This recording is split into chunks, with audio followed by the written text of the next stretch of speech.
পাকিস্তানের বিপক্ষে ঐতিহাসিক জয়ের পর আইসিসি টেস্ট চ্যাম্পিয়নশিপের টেবিলে বড় লাফ দিয়েছে বাংলাদেশ। 3 ধাপে গিয়ে টাইগারদের অবস্থান এখন 6ষ্ঠ স্থানে।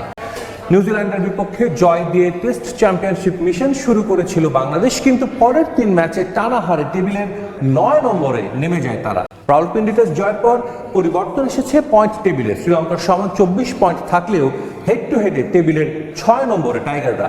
9 ম্যাচে 6 জয়ে টেবিলের শীর্ষস্থান ধরে রেখেছে ভারত। এর পরের 3টি স্লট যথাক্রমে নিউজিল্যান্ড, অস্ট্রেলিয়া, নিউজিল্যান্ড ও ইংল্যান্ডের দখলে। 7-এ সাউথ আফ্রিকা, 8-এ পাকিস্তান আর তলানের দল ওয়েস্ট ইন্ডিজ।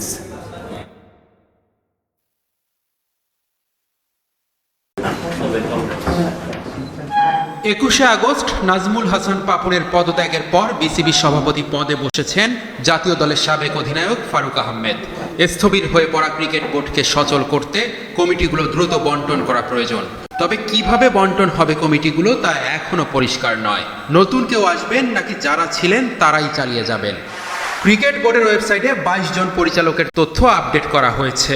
তাদের অনেকেরই কোনো খোঁজ নেই। তবে বাদ পড়েছেন জালাল ইউনুস আর সাজ্জাদুল আলম ববি।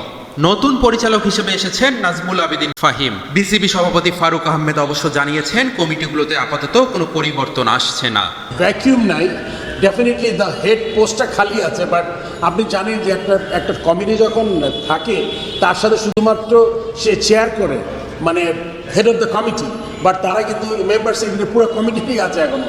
সো এর মধ্যে সিইও আছে, আপনি জানেন ম্যানেজার আছে, একটা অপারেশনাল ম্যানেজার আছে, ক্রিকেট অপসের সব কিছু আছে, খালি আপনার হেড চেয়ারম্যানটা নাই। কিন্তু সেক্ষেত্রে প্রশ্ন হলো, যারা আত্মগোপনে আছেন তাদের দায়িত্বগুলো কে নেবে? ক্রিকেট বোর্ডে মোট 23টি কমিটি আছে। ক্রিকেট অপারেশনসের দায়িত্বে ছিলেন জালাল ইউনুস, টুর্নামেন্ট কমিটির চেয়ারম্যান সাজ্জাদুল আলম ববি। এই 2 বিভাগের ভাইস চেয়ারম্যান আবার খালেদ মাহমুদ সুজন, তাই আপাতত দায়িত্ব সামলাবেন সুজন। ওয়ার্কিং কমিটির চেয়ারম্যান এনায়েত হোসেন সিরাজ আর সিসিডিএম এর দায়িত্বে আছেন মোহাম্মদ সালাউদ্দিন চৌধুরী। এই 2 কমিটিতে কোনো ভাইস চেয়ারম্যানও নেই।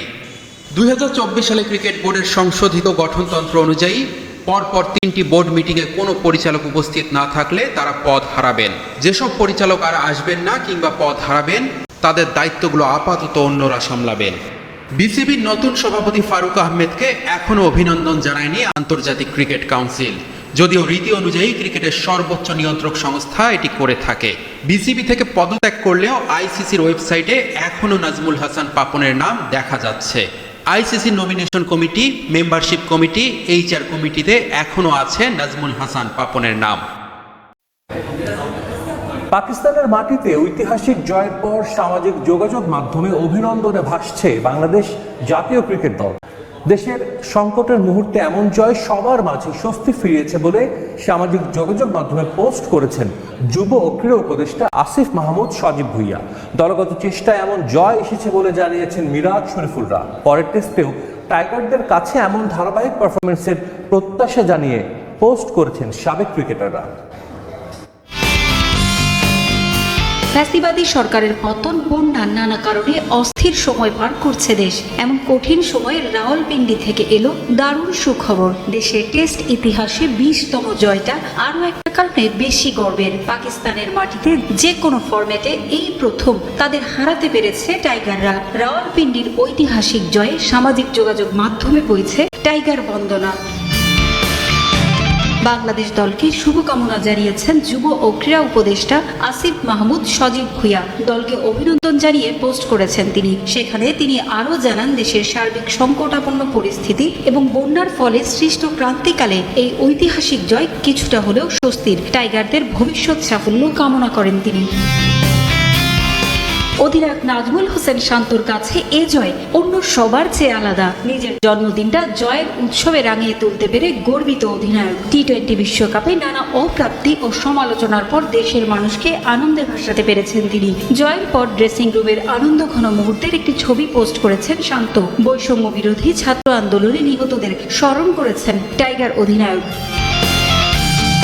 পাকিস্তানকে 10 উইকেটে হারানোর পর টাইগারদের ভালোবাসা ও অভিনন্দনে সিক্ত করেছেন সাবেক অধিনায়ক খালেদ মাসুদ পাইলট। রাওয়ালপিন্ডির এ জয় দেশের ক্রিকেটের এগিয়ে যাওয়ার পথ আরও সুগম করবে বলেও মনে করেন তিনি। অভিজ্ঞ ক্রিকেটার মাহমুদুল্লাহ জয়ের একটি মুহূর্ত পোস্ট করে দলকে ভালোবাসায় সিক্ত করেছেন। পেসার রুবেল হোসেন লিখেছেন, পাকিস্তানের মাটিতে এ জয় শুধু দলের না, পুরো বাংলাদেশের। মাঠের লড়াইয়ে যারা ভূমিকা রেখেছেন 22 গজে, যারা বল হাতে ঝড় তুলেছেন, সেই মেহেদী হাসান মিরাজ পোস্ট করে জয়ের কৃতিত্ব দিয়েছেন সতীর্থদের।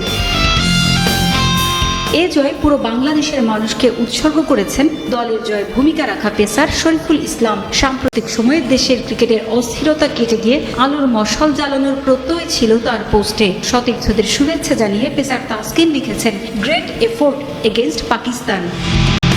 পারভিন আক্তার, সময় সংবাদ। প্রথমবারের মতো পাকিস্তানের বিপক্ষে টেস্ট জয়ের পর স্বস্তির সুবাতাস দেশের ক্রিকেট আঙ্গনে। এই মুহূর্তে মিরপুর স্টেডিয়ামে কথা বলছেন বিসিবি পরিচালক নাজমুল আবেদিন ফাহিম। সরাসরি চলে যাচ্ছে সেখানে। আমার মনে হয় না তারা নেগেটিভ ব্যাগেজগুলো নিয়ে মাঠে নামে।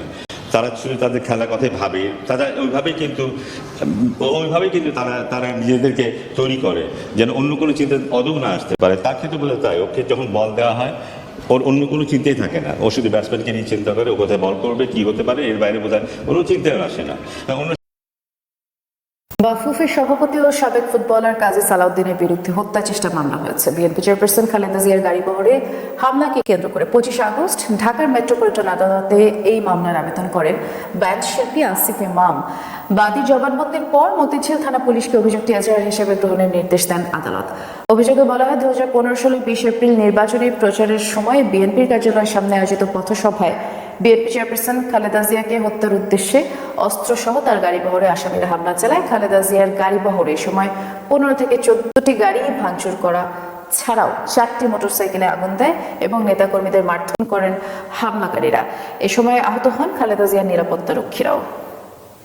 একাদশ তা এবার দেখে নেওয়া যাক। প্রথম ম্যাচে ওপেনিং পজিশনে ব্যাট হাতে দেখা গিয়েছিল সাদমান ইসলাম ও মাহমুদুল হাসান জয়কে। প্রথম ইনিংসে ব্যাট হাতে মাহমুদুল হাসান 78 রানের ইনিংস খেললেও ফিল্ডিং করার সময় চোট বাঁধিয়েছেন এই ব্যাটসম্যান। আঙ্গুলে 3টি সেলাই লাগার কারণে অন্তত 7 থেকে 10 দিন মাঠের বাইরে থাকতে হবে জয়কে। ফলে স্বাভাবিকভাবেই দ্বিতীয় ম্যাচের একাদশ থেকে ছিটকে গেছেন এই ব্যাটসম্যান। নির্বাচক হাবিবুল বাশারও জানিয়েছেন, দ্বিতীয় ম্যাচে মাহমুদুল হাসান জয় একাদশে থাকছেন না। জয়ের পরিবর্তে একাদশে অন্তর্ভুক্তি হতে পারে নাইম শেখের। সাদমান ইসলামের সাথে ইনিংস উদ্বোধন করতে পারেন সংক্ষিপ্ত ফরম্যাটের নিয়মিত খেলে যাওয়া নাইম শেখ। 3 নম্বরে বরাবরের মতোই থাকছেন নাজমুল হোসেন শান্ত। 4 নম্বরে ব্যাট হাতে অধিনায়ক মমিনুল হককে দেখা গেলে 5 নম্বরে থাকছেন মিস্টার ডিপেন্ডেবল খ্যাত মুশফিকুর রহিম। ব্যাটিং বিভাগে বাকি 2 জন থাকছেন ইয়াসির আলী রাব্বি ও লিটন দাস। নিউজিল্যান্ডের কন্ডিশনে বাড়তি স্পিনার না নিয়েই সফলতা পেয়েছে টাইগাররা। ফলে দ্বিতীয় ম্যাচের একাদশেও থাকতে পারেন তাসকিন আহমেদ, ইবাদত হোসেন এবং তরুণ পেসার শরীফুল ইসলাম। এছাড়া অলরাউন্ডার মেহেদী হাসান মিরাজের হাতেই থাকছে স্পিনের মূল দায়িত্ব। কিউইদের বিপক্ষে সিরিজের দ্বিতীয় ম্যাচে টাইগাররা মাঠে নামবে আগামী 9 জানুয়ারি বাংলাদেশ সময় ভোর 4টায়। তো চলুন দর্শক, এক নজরে দেখে নেওয়া যাক বাংলাদেশ দলের সেরা সম্ভাব্য একাদশ। সাদমান ইসলাম, নাইম শেখ,